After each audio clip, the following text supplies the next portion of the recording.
Hey there, I am Luke Daab of Daab Creative, and I want you to subscribe to Raze Chaos.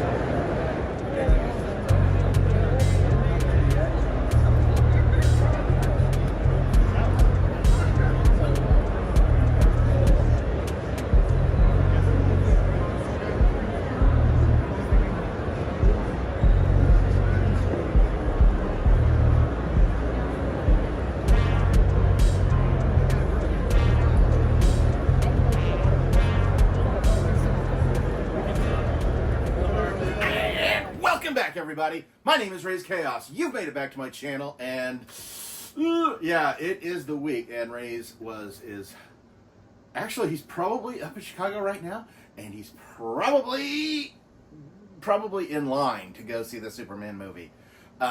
So we knew this was coming. So yeah, filming this early because obviously I'm not gonna film and then magically get up to Chicago and then upload the video and then be here. I can't do that. So yeah, that's we're doing some YouTube magic to where I'm doing this. And Raze is also still unpacking, so went ahead and decided to do another of the random unpacking hauls where Raze shows off some things that he has had for a while. So some of this is going to be old. Some of this is actually going to be very old to show off. And yeah, we're just going to go through this because Raze has got a lot of stuff.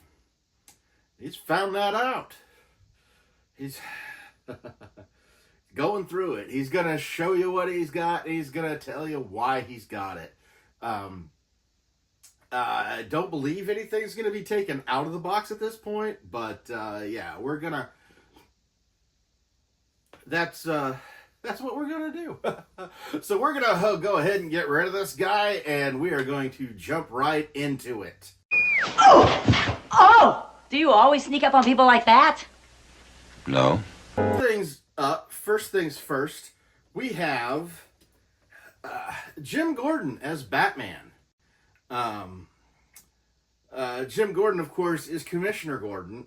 He first appeared way back in 1939. Pretty much the same time as Batman.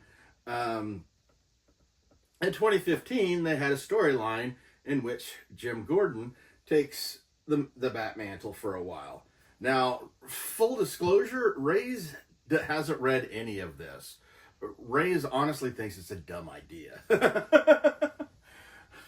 But the idea of having Commissioner Gordon as Batman in an action figure was a little bit too much. So Raze went ahead and got this. And this is actually the McFarlane Platinum Edition.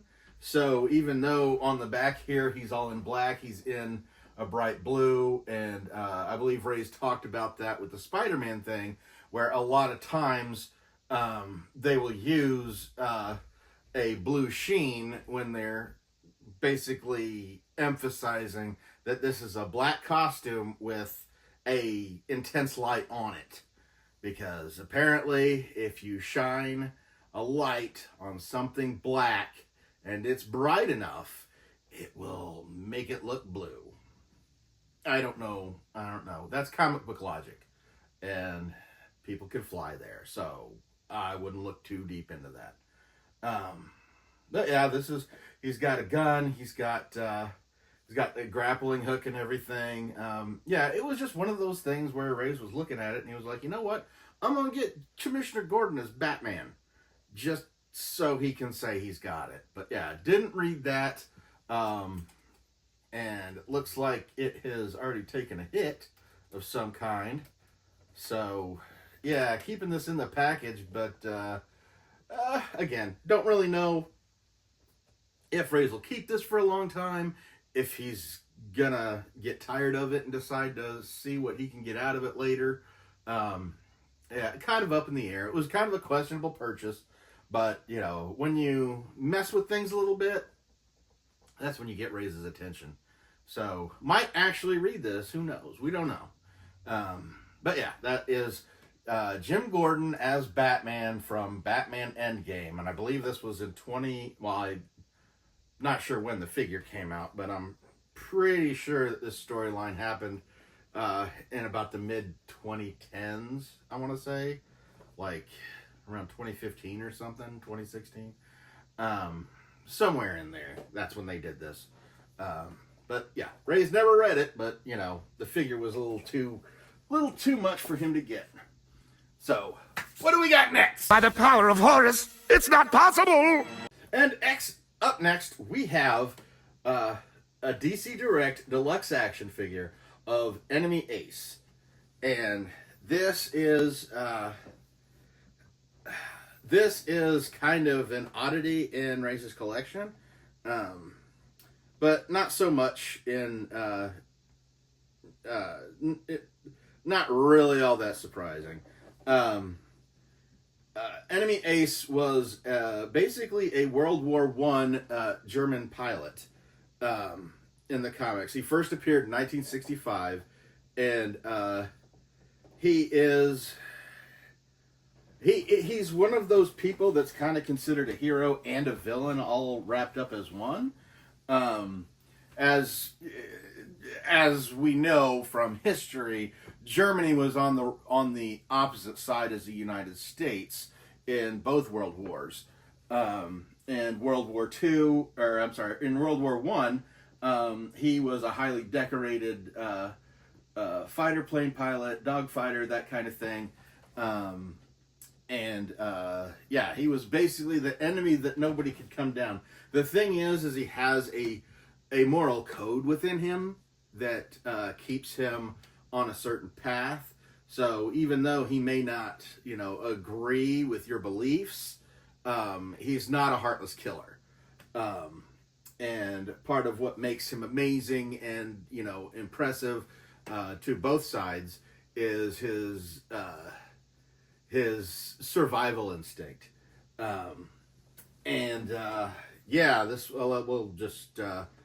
I'll just read the back for you real quick. Baron Hans von Hammer was perhaps the greatest pilot of the war to end all wars. That's World War One. As a hero to Germany, a hero of Germany. To the Allied forces across Europe, von Hammer was known and feared as the most dreaded enemy ace, piloting his crimson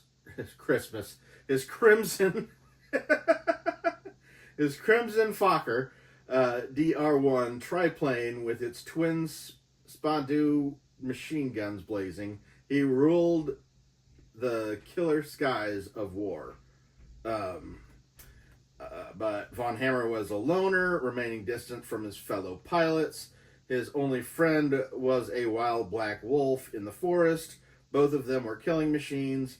Their common fate was loneliness. And that's why so much of his stories don't involve just killing. Obviously, if he's a German pilot during either of the wars, either World War One or Two, obviously his whole thing is he is going after Allied forces like England and the United States and that kind of thing. And while there were like rules of engagement with fighting, he was fighting for his side. So while he was, as a lot of the time in World War One, it went over that like they were fighting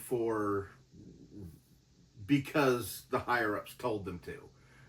It was like we were at war and we fought, and a lot of times that's where the common saying goes that in another life we could have been friends, but in this case we're at war. And Enemy Ace is that person that in another life he would have been one of the greatest American or greatest British, but he was born in Germany. In later stories, that when they get, obviously he is German, and as they got closer and closer to his to the inevitable, to where, you know, he eventually stops being just a German pilot.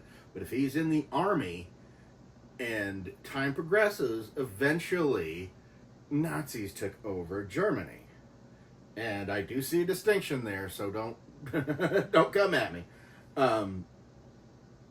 So now, under a Nazi regime, while he still, you know, fought for his country, he also fought for his people. So he rejected a lot of the Nazi traits, and a lot of times his brothers in arms would actually cover for him as to why he wasn't a Nazi, or when he would show signs that he wasn't a Nazi. So they kept that core value inside of him, to where he didn't, I mean, he'd go and he'd do his job, but he wasn't, you know, he was more or less the hand that's holding the gun. And he would ultimately make the decision, even though he was obviously, from his World War I record, he was obviously a very adept, you know, fighter. He didn't kill as many people when he was fighting under the Nazi regime, and they've gone further, where he's actually, I believe he actually abandons he basically deserts during the Nazi regime, and is forced to live in seclusion because he's a deserter from his armed forces. And I think there was a story where he basically lived as an unknown, and died in a the whole story was an old man in a retirement home in hospice, and that's when he starts spilling everything that he had gone through, as far as the fighting under a Nazi regime while he wasn't actually a Nazi,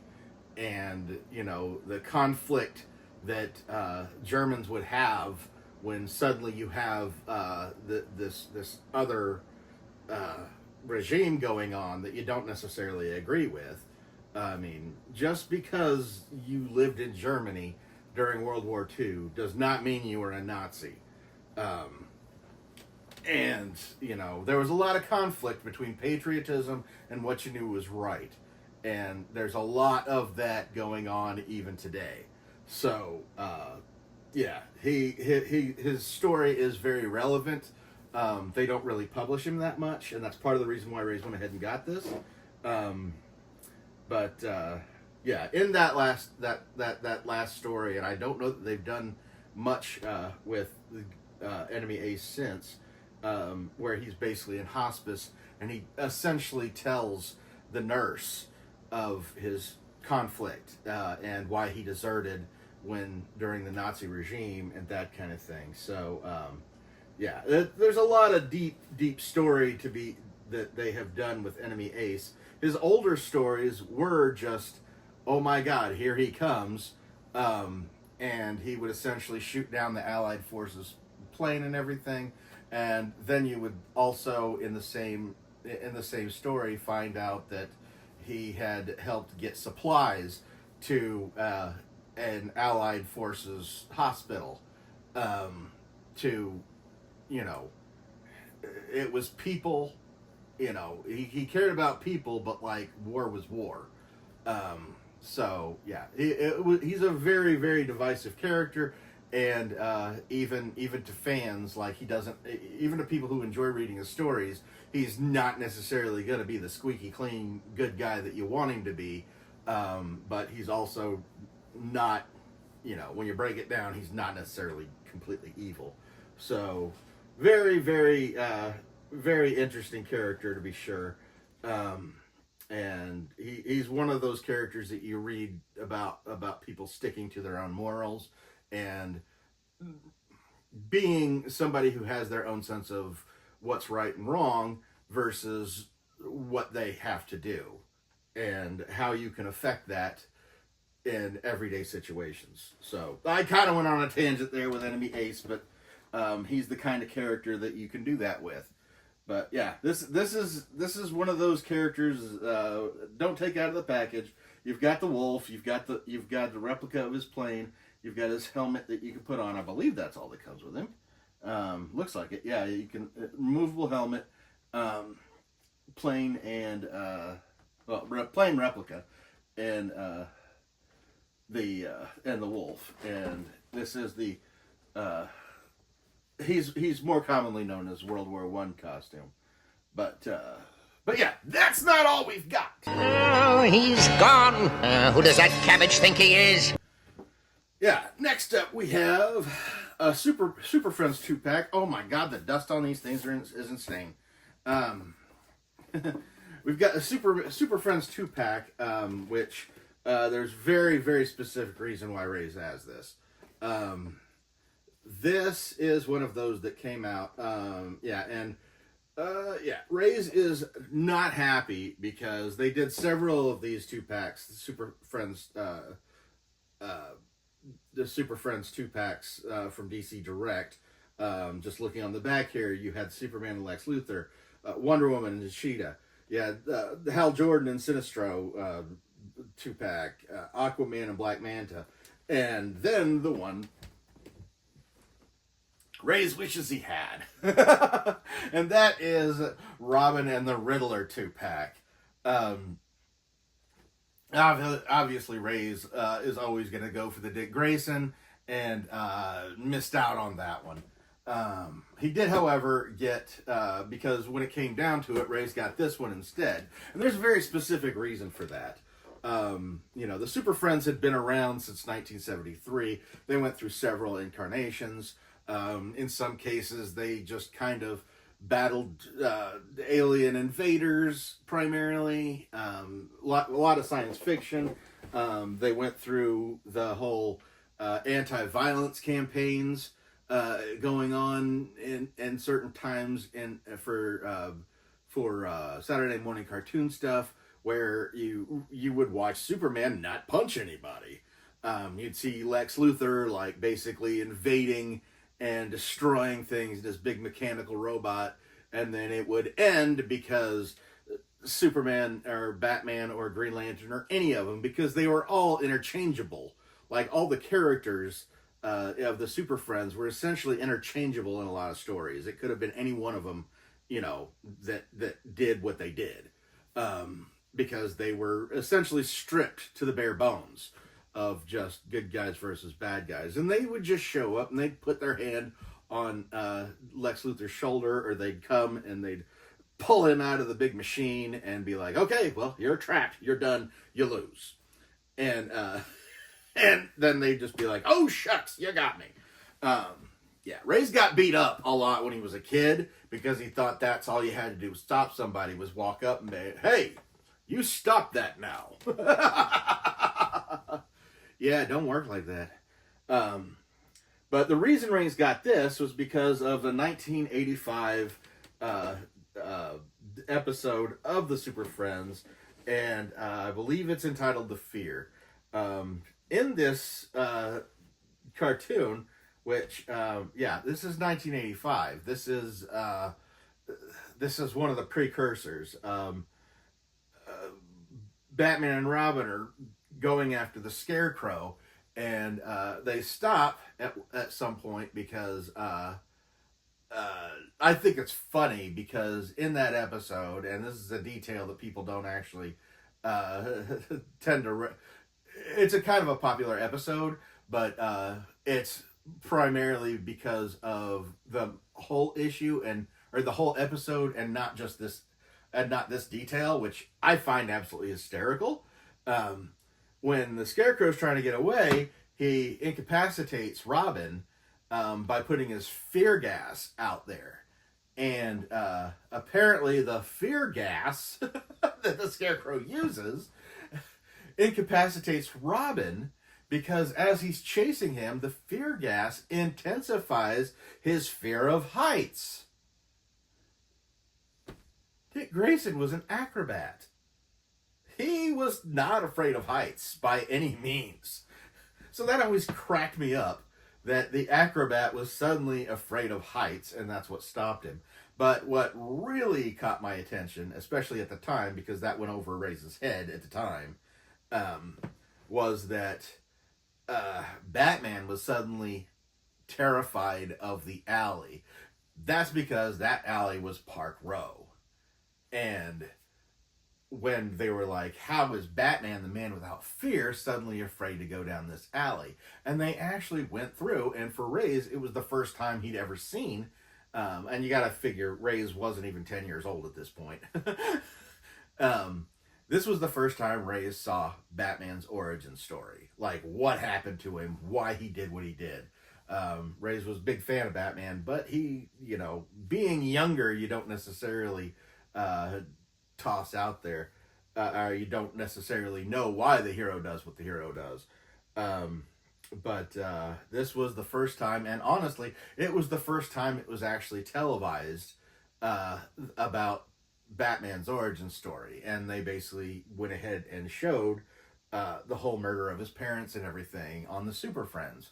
And part of the reason why they dedicated an entire episode of the Super Friends to this was because the plan was to,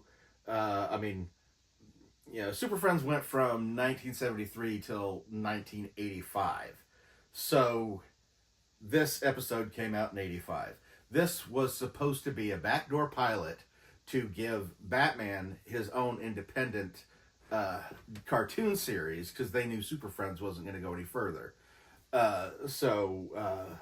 Obviously that didn't work, and honestly, would you really want a Batman series that spun off of the Super Friends? Because, that's just goofy. That's a goofy version of that whole thing, and they tried to bring it in and be serious. But, the impact of that meant that it was the first time Raze really saw a death to superheroes, and they were more than just people who dressed up in costumes and fought each other. There was, obviously he knew the Superman story, but at the same time, Superman's motivation is to uphold the good. So yeah, he had these powers. He was gonna do good things for people. That made sense. Spider-Man, had the powers, and that's before Raze knew about the burglar. Again, didn't really know much about the initial stories of them. But this was the first time he saw Batman's origin, and the need for vengeance that he had was much deeper than the Super Friends. So Raze had to investigate further. So this is a catalyst as to why Raze got into what he did. There are several of them, but this is another of the factors that sent Raze down the path to end up as the big hairy loudmouth that he has become. So obviously, when faced with a decision, Raze had to go this route, and he doesn't. He does regret that he doesn't have the Robin and Riddler, and looking at it, it's gone up in value. I'm pretty sure, but I haven't checked lately. So Raze is still on the hunt. He may find it. You never know. But yeah, that was why that happened. And building up, Raze basically is.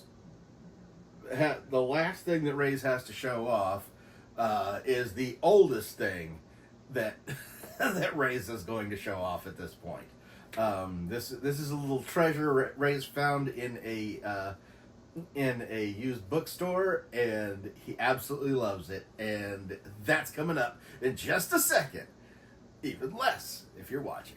I will say that this was kind of going along with the plan. Raze had planned on showing this off for quite a while, and he hadn't gotten to it yet. But what he always knew is this was actually published in July of 1976. So yeah, that is a big reason why Raze wanted to do this in a July episode. And this is just absolutely too cool. Think Raze probably paid less than $1. given the state of it, it's a fight. There's actually a piece that's hanging off here, and it's yellowed with time and everything. But this was just finding this was extremely exciting, because it's the more secret origins of supervillains. And how cool is this? It's oversized, and you've got the Justice League with the villains coming out. And yeah, should Raze do it? You want to see him do it? Anybody could probably go along with the top here, the back six, obviously, because you've got Wonder Woman, Hawkman, Superman, Batman, Flash, Green Lantern. That's easy. Those are the characters that everybody knows. Can we name the bad guys? Yes, Raze can. Because he's a know-it-all. You've got Vandal Savage coming up into the very back and everything. You've got the Cheetah. You've got Mattermaster. You've got Mixel-Pitalik. You've got Captain Boomerang, Mirror Master, Scarecrow, Bizarro, the Shark, and Catwoman. And yeah, that is just, this is just too cool. So Raze is going to take you through some of this. We're going to have a look at this. Got to be careful with this because it's old. But yeah, quick contents. It's got the secret life of Catwoman. The Mirror Master just discloses his origin. Mixel-Pitalik tells how he conjured up the ghost of Jor-El. The Cheetah recalls the first meeting of Wonder Woman and the Cheetah. Extra Potter's double-page spread of costumes of Catwoman. Dr. Light, every hero's enemy, which is hysterical. And then the Super-Villain 3D diorama on the back cover. That is too hysterical. A lot of these are reprints of other issues. And that's why the stories, I won't go too much on the stories because these are reprinted stories. But the real gem of this stuff is the extra stuff that they put in here. You've got, they would give these little intros of the character, and he would just be like, "Hi, I am going to talk about how I became Mirror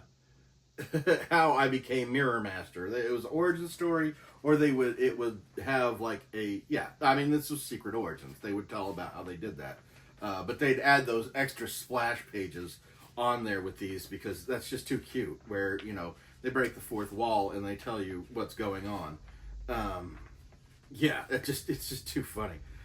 We've got a nice 2-page spread of villains, which is, how cool is this? This is so much fun. And it just gave you a quick little rundown on these characters. And a lot of them are on the cover, but like there's a couple that aren't, like Giganta, Grodd, Brainiac, Two-Face, Sonar, Felix Faust, Zazzla, the Queen Bee, the Top, the Penguin, of course, Solomon Grundy. He's a big guy. But these are just some of the fun little bits in this. Little bit of history, and Raze really always appreciates that. And then we've got the Ghost of Jor-El story. We'll show that one off real quick. With the intro by Mixel-Pitalik himself. We've got, he just goes on about how he knew enough about, and here's another fun one right here, because you've got the costumes of Catwoman. And, oh my god, how much fun is this? And it is in order of her appearance when they talk about it, because initially she was just a cat. She was a cat burglar. The next time she showed up again as the cat, but she wore a mask. And then she went from this red, orange, and brown cat face. I don't know. The coloring isn't specific with these older things because they go nuts. And then it goes into a full black cat design and everything. And then as they put it out, by the mid-40s, she's got her costume, and there are several variations of that as they go. Big changes. Catwoman has gone through several of them, and we love them all. And yeah, what else do we have here? This is another cheetah story. Towards the back, find another bit of the front. Well, the cheetah, or Cheetah's first battle with Wonder Woman, I guess you'd say. And yeah, I love the fact that the back cover has the Dr. Light, every hero's enemy. They talk about how he started by fighting the Justice League, how they then he went after the Atom. He went after Green Lantern individually. What was it? Then he went after Superman and Batman, and of course, failing every time.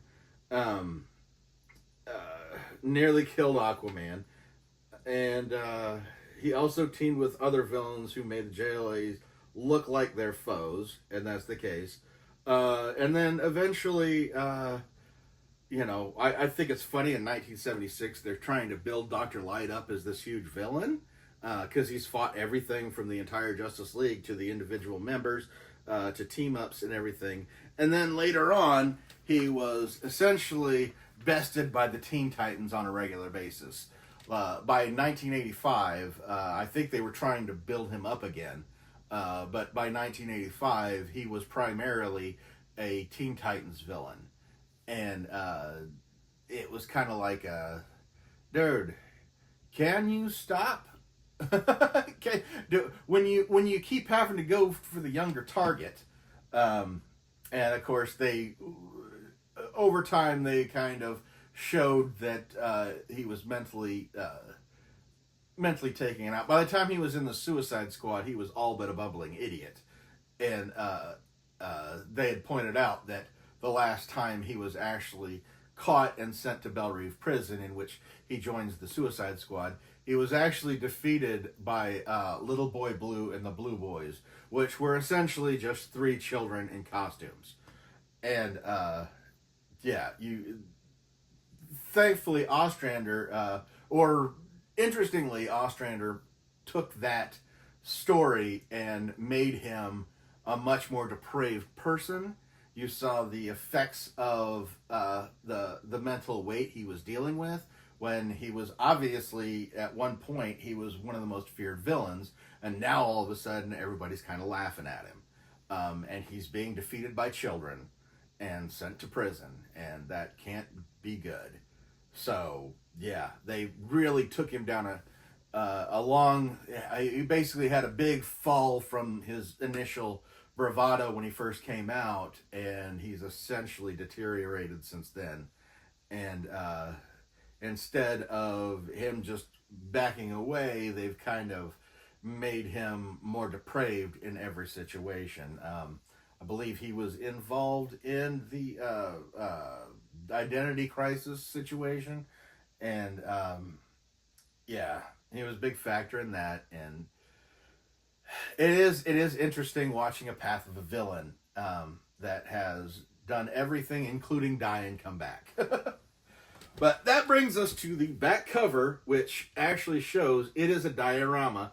It is the cover that you were able to cut it out and make a 3D diorama and they gave you the instructions like a tab, slot. Oh God, I ripped it.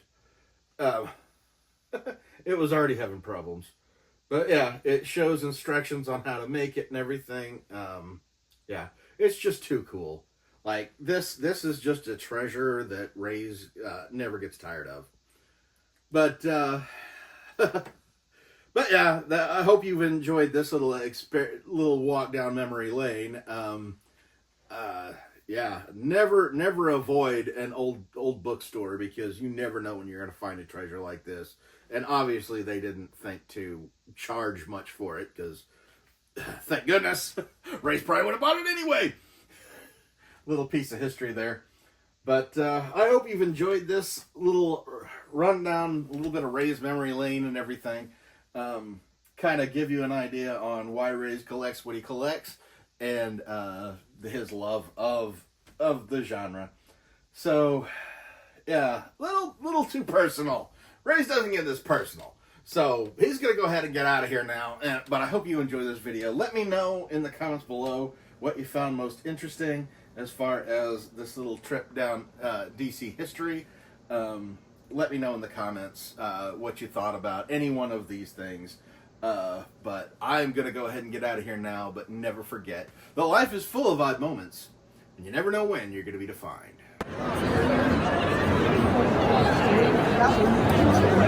Yep.